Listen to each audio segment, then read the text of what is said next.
As we get ready for 2024, many are thinking about making changes. And according to a survey from Fidelity Investments, 2/3 of us are considering financial resolutions. CBS News business analyst Jill Schlesinger is here to tell us how we can achieve them. Good morning. Good morning. You know, in this survey, it was kind of interesting. Might be a little bit of like bias because Fidelity is going out to their people who use Fidelity, who are investors. But people feel pretty confident.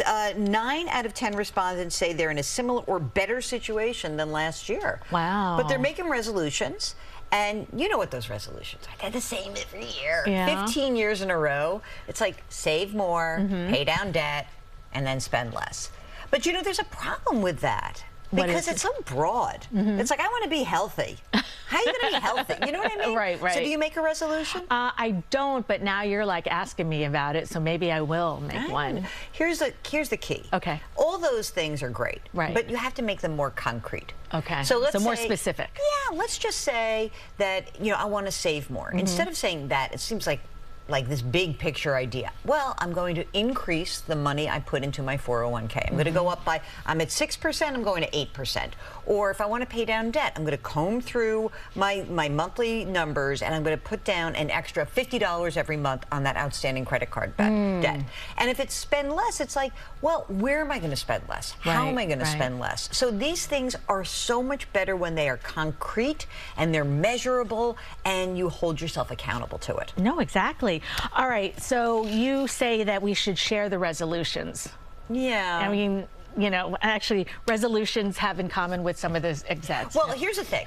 All those things have one thing that's really clear. You got to know where your money's going. Now, I've got great news. There are apps for that. There's many apps for everything. So, you know, a lot of people used to use Mint. Mint is no longer in that business. Okay. So there are a few different ones.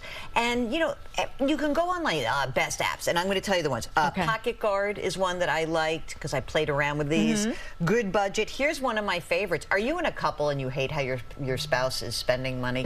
Honeydew, but not D-E-W, D-U-E. Honeydew, D-U-E, for couples.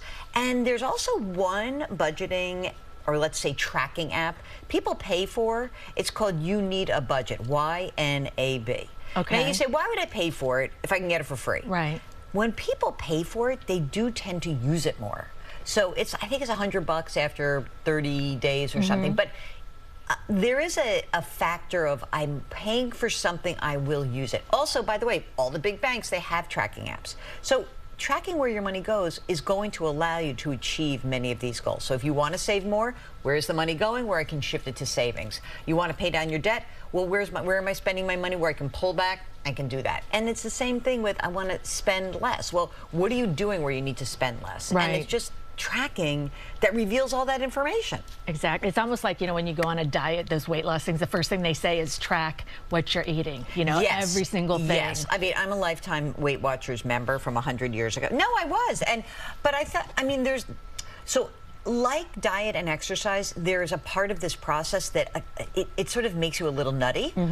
But so you're a little nutty but you don't have to go crazy with this. But you really do want to track for 90 days. A lot of information will be revealed after 90 days. Great advice. I'll see you next year. See you in 24. All right.